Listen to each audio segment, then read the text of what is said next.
एक समय की बात है। एक गांव में मंगू नाम का चोर रहा करता था। मंगू खाने का बहुत ही शौकीन था। वह सारा दिन कुछ ना कुछ खाता ही रहता था।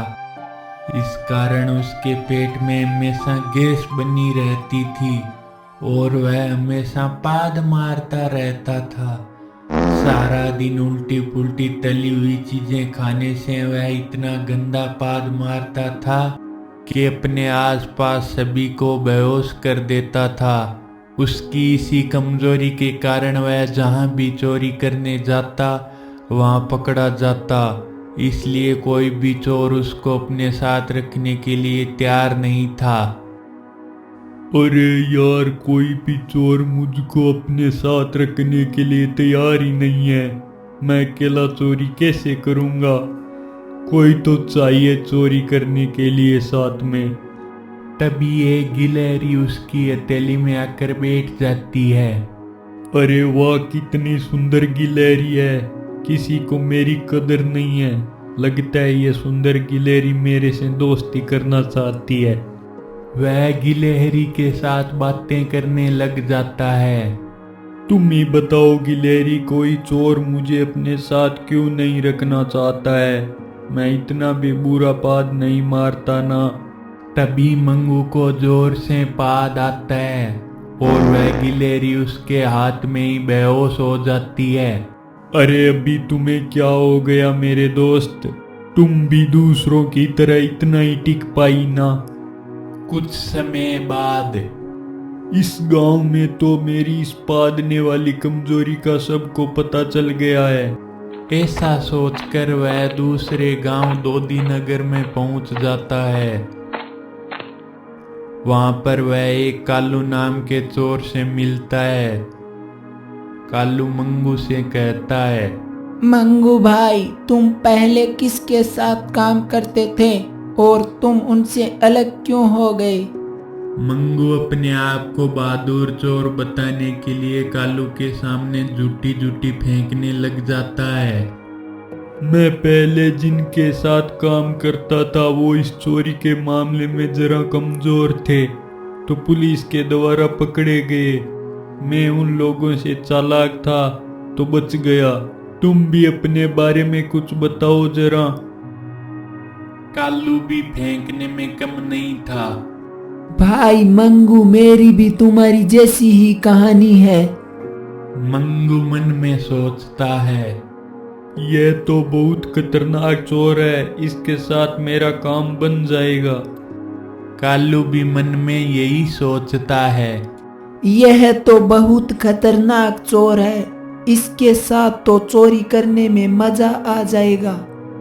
रात के समय में दोनों साथ में चोरी करने चले जाते हैं। चल मंगू, इसी घर में हाथ मारते हैं। हाँ चल। फिर वो दोनों एक घर में घुस जाते हैं। चल मंगू, जल्दी जल्दी सारा माल डाल ले। हाँ चल। इतने में मंगू जोर से पाद मारता है और कालू बेहोश होकर वहीं गिर जाता है। अरे यार, ये तो बेहोश होकर गिर गया। कोई जाग जाएंगे तो मेरी हड्डी पसली एक कर देंगे। चलो मैं तो चुपके से निकल लेता हूँ यहाँ से। सॉरी यार कालू, तुझको मैं साथ नहीं ले जा सकता। पता नहीं अभी तेरा क्या होगा। भगवान बचा लेना कालू को। मंगू वहां से चला जाता है और कालू वहीं पर बेहोश पड़ा था। थोड़ी देर में घर वाले जाग जाते हैं और कालू की बुरी तरह धुलाई कर देते हैं। मंगू अपने अड्डे पर कालू का इंतजार कर रहा था और काफी चिंतित भी था।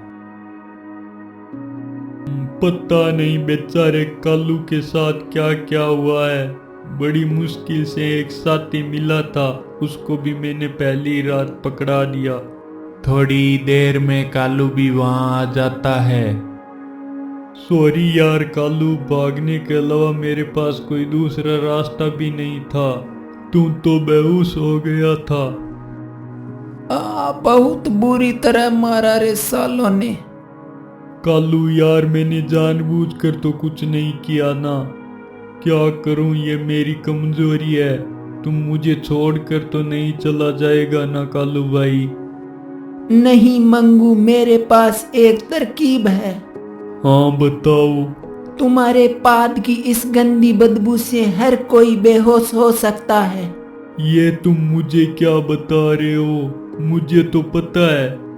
नहीं यार मंगू, मैं यह नहीं बता रहा हूँ, मैं तो यह कह रहा हूँ अब की बार हम जिस भी घर में चोरी करने जाएंगे तो पहले तू उस घर के लोगों के पास जाकर पाद मार देना, ताकि वे बेहोश हो जाए और हम आसानी से चोरी कर पाए।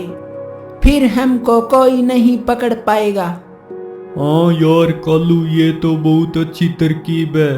पता नहीं मुझे आज तक क्यों नहीं सूझी ऐसी तरकीब।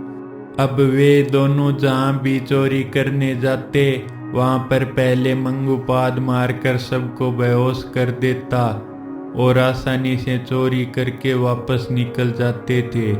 कई दिनों तक ऐसा ही चलता रहा। गांव वाले भी चोर को पकड़ नहीं पा रहे थे। वाह यार कालू, तूने मेरी कमजोरी का बहुत अच्छा उपाय निकाला। अभी ये मेरी कमजोरी नहीं है, ये हम दोनों की ताकत बन गई है। हाँ मंगू, अभी हमें कोई नहीं पकड़ सकता। कितनी अच्छी लूट हो रही है, हम तो मजे करेंगे मजे। एक दिन गांव वाले सारे इकट्ठा हो जाते हैं। हमारे सब के घरों में चोरी कर ली है, फिर भी ये चोर पता नहीं पकड़ में क्यों नहीं आ रहा है। हाँ, इस चोर का कुछ तो करना पड़ेगा, ऐसे तो हमें ये बर्बाद ही कर देगा। सभी गांव वाले बहुत परेशान हो जाते हैं और एक महान साधु बाबा को बुला लेते हैं। साधु बाबा बहुत ही अंतर्यामी था। बताइए आप लोगों को क्या समस्या है?